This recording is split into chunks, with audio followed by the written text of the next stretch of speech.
I'd like you to think about one of the hardest challenges you've ever had to face in your life. You got it? All right, good. When you think of it, I also want you to think about it if when you were facing this challenge, if you ever felt like giving up or if you felt like you wouldn't be able to move on from this challenge. When it comes down to facing problems in life, it can be very difficult for some to stay positive and have the confidence to work through them. Conquering challenges is something that I am very interested in talking to you all about today. And how I plan to do that is sharing personal stories and offering past experience that may help you. But first things first, my name is Jessica Kinsler, and I am here today to tell you that no matter what problems you face, you will be able to conquer all challenges. When I think back in time during my middle school, high school years, the largest challenge I ever had to face was thrown my way. This challenge would be growing up with a brother that was an alcoholic and a drug addict. Now, I'm not here to give you guys a life lesson on how you shouldn't do drugs, but I am here to tell you on how drug addiction and alcoholism can have an effect on someone and how to work through a challenge as big as this one that I faced. With my brother facing this problem, it put a lot of stress on my shoulders because him and I have a bond like no other. It hurt me.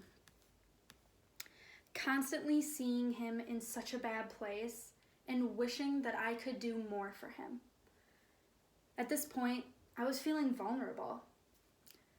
Stated by Chris Segrin in 2019, vulnerability is a disruption to an individual's mental health and can make them feel weak. The emotional flutters I was feeling were hopelessness, sadness, and I wanted to social distance myself from everyone because my main focus was to help my brother. After a few days of feeling this way, my brother pulled me aside and said some very powerful words to me. Jessica, you are one of the most important people in my life, and I do not want you to see me like this. You are my inspiration, and you give me courage to do better. And I'm going to do better. Now, when my brother told me this, you can only imagine I wanted to work hard and make my brother proud. With that being said, though, it reminds me of a quote stated by Linda Graham in 2017 that says, "People who have overcome more adversity in the past are better at savoring life's small pleasures." Why this specific quote comes to mind is because when I was able to see my brother fight through this hard time in his life, it made me realize that I needed to be a stronger person. And it also made me realize that I need to enjoy the little things and be happy that I personally am currently living a healthy life while being the rock and the inspiration my brother needs. When it came down to trying to stay positive and watch my brother become sober, I realized taking one step at a time that I would be able to conquer this challenge I was facing. But this is not the only challenge I had to face. Another example in my life is being the first of my family to go to college and having that pressure on my shoulders of trying to figure out what I wanted to do, where I wanted to go, and possibly having to balance work while in school as well.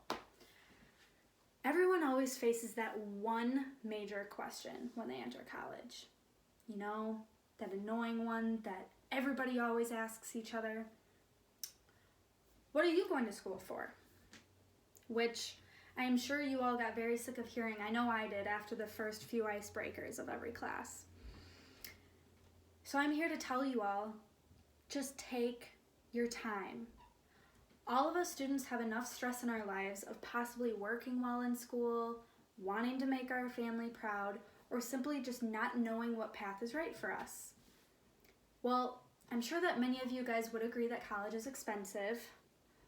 I know I don't got that money in my pocket, but do not let anyone hold that over your head. If you need time to figure out what you want to do, that is all right. Because to conquer this challenge like I did, you need to remember that you want to enjoy the career path you work every day. You don't want to be dreading going into work or feeling miserable about your choice. This reminds me of an article I once read about choosing your major that was written by a woman named Karen Hochschild in 2014 that stated 5 things to consider before choosing your major. 1. Consider your strengths and weaknesses. 2. Consider the classes you've done well in. 3. Consider what the alumni say about the major. 4. Consider your personal grit.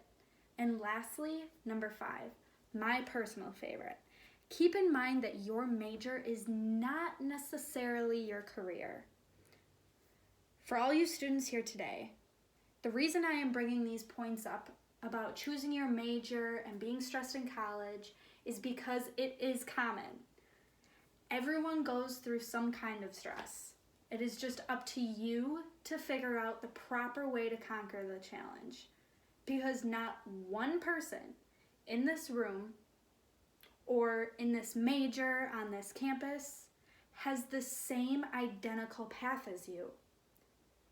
I can say with confidence that I do not know many people that enter college and then graduate with the major they originally intended from the start. I can also say this personally because I changed my major not once, not twice, but 3 different times, and many other students I know have too.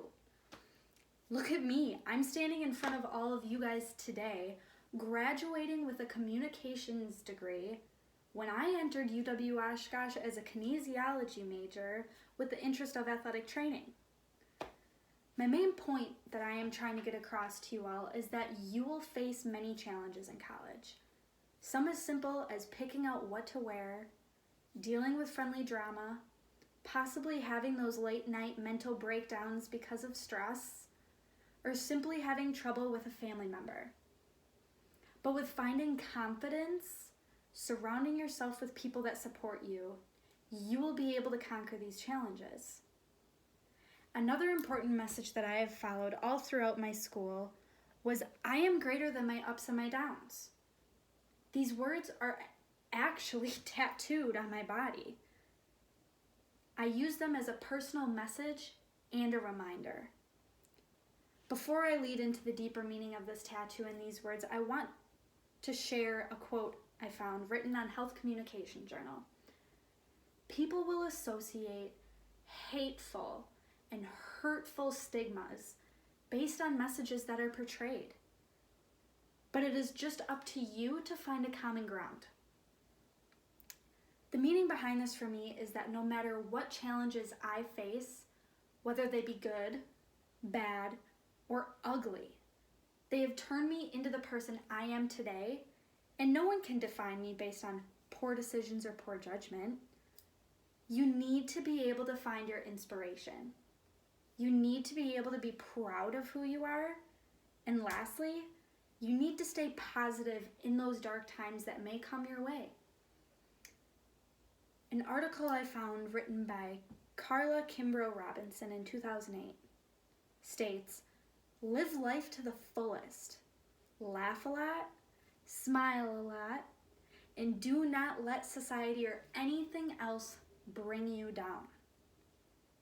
What I get from this quote is that you do not need to pretend to be someone else.